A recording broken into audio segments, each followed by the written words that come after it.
Hello बच्चों, स्वागत है आप सभी का मेरे यूट्यूब चैनल में। तो बच्चों, आज हम पढ़ने वाले हैं नंबर सिस्टम यानी संख्या पद्धति। और आज का हमारा नंबर सिस्टम में टॉपिक रहेगा संख्याओं का वर्गीकरण यानी संख्याओं का वर्गीकरण, नंबर्स क्लासिफिकेशन। तो बच्चों, संख्याओं का वर्गीकरण में हम क्या क्या पढ़ने वाले हैं यानी संख्याओं के बारे में जानेंगे कि आप लोगों ने जैसे पता होगा कि भाज्य संख्या कौन सी है, कौन सी होती है, या अभाज्य संख्या कौन सी होती है। और इसके अलावा जैसे सम संख्या है, प्राकृतिक संख्या, पूर्ण संख्या है, तो ये संख्याएं क्या होती हैं। बच्चों, पहले हम पढ़ेंगे यहाँ पे संख्याओं में सबसे पहले हम पढ़ेंगे यहाँ पे प्राकृतिक संख्याएं।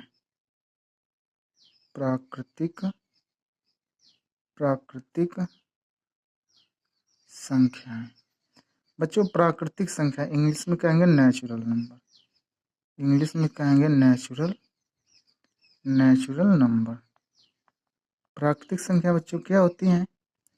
प्राकृतिक संख्याएं, अब यहाँ पे जानेंगे कि प्राकृतिक संख्याएं कौन कौन सी होती हैं।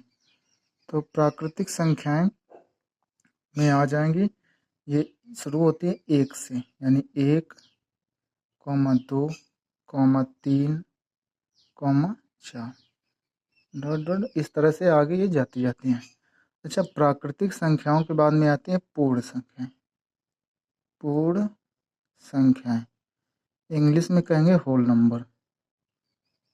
होल नंबर, इनकी शुरुआत 0 से होती है, यानी पूर्ण संख्याएं 0, 1, 2, 3, 4 इस तरह से जाती हैं। तो बच्चों, इस तरह आप लोग अब समझ पा रहे होंगे कि प्राकृतिक संख्याएं शुरू होती हैं 1 से, यानी 1, 2, 3, 4, और पूर्ण संख्याएं शुरू होती हैं 0 से।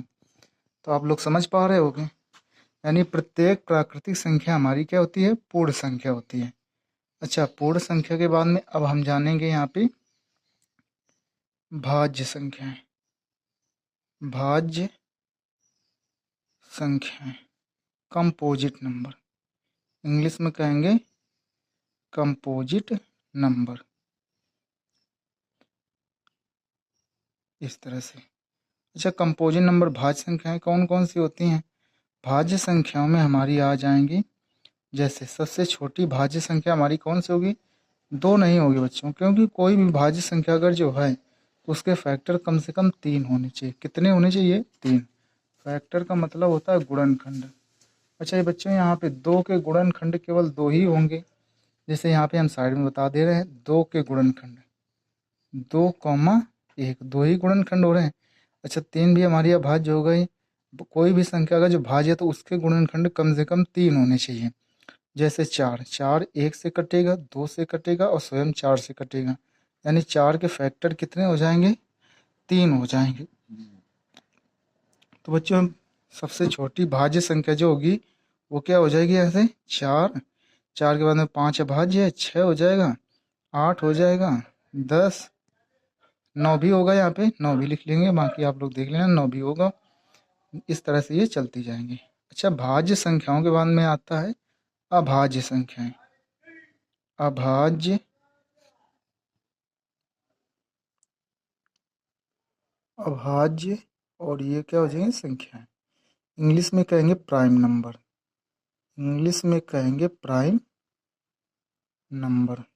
अच्छा बच्चों, सबसे छोटी अभाज्य संख्या एक तो होगी नहीं, तो क्या होगी? 2। अभी हमने बताया कि अभाज्य संख्याओं के फैक्टर 2 से अधिक, यानी गुणनखंड 2 से अधिक नहीं हो सकते। तो सबसे छोटी अभाज्य संख्या कितनी होगी? 2 होगी। 2 के बाद में 3 होगी, 5, 7, 11, 13, इस तरह से ये चलती जाएंगी।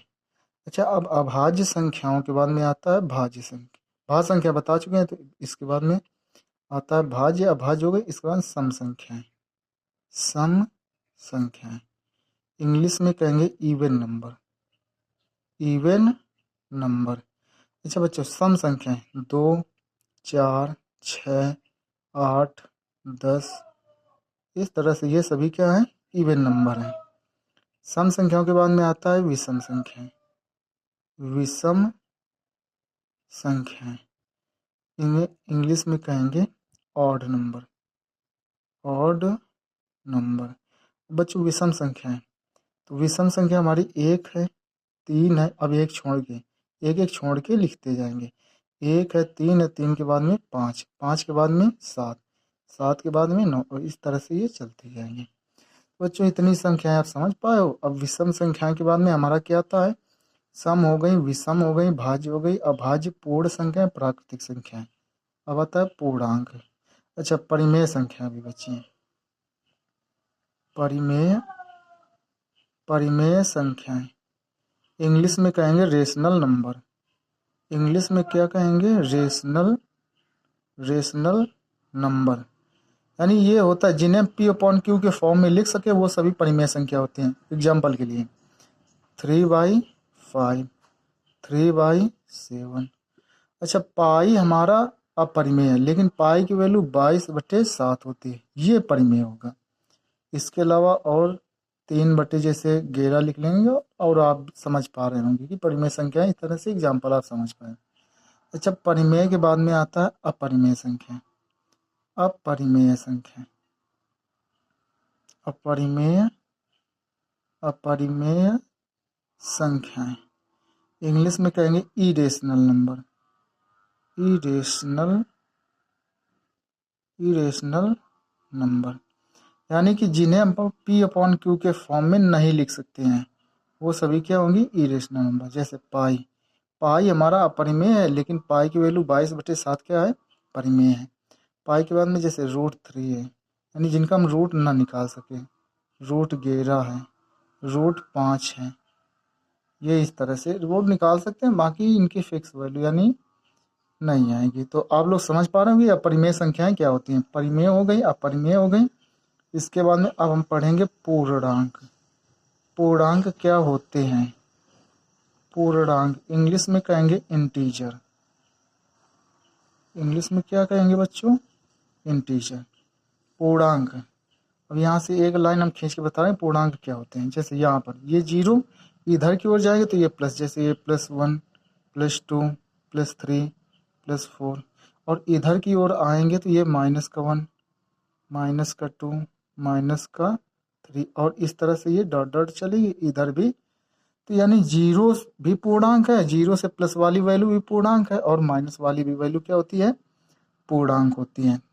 बच्चों इतनी चीजें आप समझे, यानी इतनी बात समझ पाएंगे। अच्छा, पूर्णांक के बाद में अब हम पढ़ेंगे सम्मिश्र संख्याएं। आप लोगों ने पढ़ा होगा सम्मिश्र संख्याएं। इंग्लिश में कहेंगे कॉम्प्लेक्स नंबर। कॉम्प्लेक्स नंबर बच्चों जिन्हें हम a+ib के फॉर्म में लिख सकते हैं। a+ib जैसे 3+4i, ये भी क्या होगी? सम्मिश्र संख्या। जैसे और एक एग्जांपल दे रहे हैं 3-7, अब कुछ भी ले सकते हैं। अच्छा, इनमें कुछ वैल्यू आपको हम बता दे रहे हैं। इसमें i² की सम्मिश्र संख्याओं में i² की वैल्यू कितनी होती है? i² की वैल्यू होती है -1, और i की वैल्यू होती है, इसे आयोटा भी कहते हैं। i की वैल्यू होती है अंडर रूट के अंदर -1। बच्चों इसके बाद में अब हमारा ये आता है वास्तविक संख्याएं। कौन सी संख्याएं? वास्तविक संख्याएं। वास्तविक संख्याएं। अच्छा बच्चों, इंग्लिश में क्या कहेंगे इन्हें? Real number. इंग्लिश में क्या कहेंगे? रियल नंबर, यानी वास्तविक संख्याएं। बच्चों कुछ नहीं, आपको वास्तविक संख्याओं के लिए ये जितनी भी संख्याएं यहाँ पे लिखे, प्राकृतिक संख्या, भाज्य संख्या, अभाज्य संख्या, पूर्णांक, समिश्र संख्या, ये सभी किसके अंदर आ जाती हैं? वास्तविक संख्याओं। तो वास्तविक संख्याओं में ये सभी उपर्युक्त, यानी ऊपर जो ये वैल्यू दी है, ये सभी किसके अंदर आ जाएंगी? वास्तविक संख्याओं के। तो वास्तविक संख्याओं के अंदर ये सभी आ जाएंगी।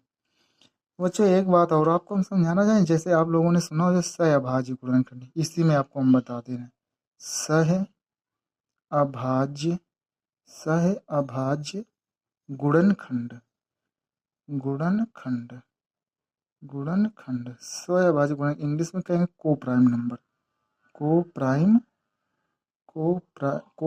नंबर यानी सहभाज्य गुणनखंड क्या होते हैं? ऐसे गुणनखंड जिनमें कुछ भी कॉमन हो। हम बात एग्जाम्पल लेके आपको बता रहे हैं। जैसे आपसे पूछे बताओ 12 के सहभाजी गुणनखंड 3 और 4। 3 और 4 में कुछ भी कॉमन नहीं, तो 12 के सहभाजी गुणनखंड कितने हो जाएंगे? 3 और 4 हो जाएंगे। बाकी 2 और 6, 6 दूनी 12 भी हो, लेकिन 2 और 6 में 2 कॉमन हो जाएगा, तो 2 और 6 नहीं ले सकते। जैसे 36 के सहभाजी गुणनखंड 9 और 4। 9 और 4 में कुछ भी कॉमन नहीं है एक के अलावा। जैसे बात करें 88 की, 88 के सहभाजी गुणनखंड 11 और 8, यानी इनमें भी कुछ कॉमन नहीं होगा। एक एग्जाम्पल और ले रहे हैं, जैसे 24 है। 24 के सहभाजी गुणनखंड क्या होंगे? 3 × 8 = 24, यानी 3 और 8। तो बच्चों उम्मीद करते हैं कि आप लोगों को ये सेशन पसंद आया होगा, समझ में आया होगा। यानी आप लोगों को ये सारी चीज़ें आज क्लियर हो पाई होंगी कि अभाज्य संख्याएं क्या होती हैं, सम संख्याएं क्या होती हैं, भाज्य संख्याएं क्या होती हैं। बच्चे यहाँ पर और कुछ हम बताना चाह रहे हैं। जैसे हम बात करें कि 2 अंकों की सबसे बड़ी अभाज्य संख्या, अभाज्य संख्याएं, अभाज्य संख्याओं के फैक्टर केवल 2 बनते हैं, हमने बताया था। जैसे सबसे छोटी अभाज्य संख्या कौन सी है? 2। तो अच्छा, 2 अंकों की सबसे बड़ी अभाज्य संख्या की बात करेंगे तो ये होती है 97। कितनी होती है? 97, 97 होती है। तो बच्चों उम्मीद करते हैं कि आप लोगों को ये सेशन पसंद आया हो। थैंक यू, धन्यवाद।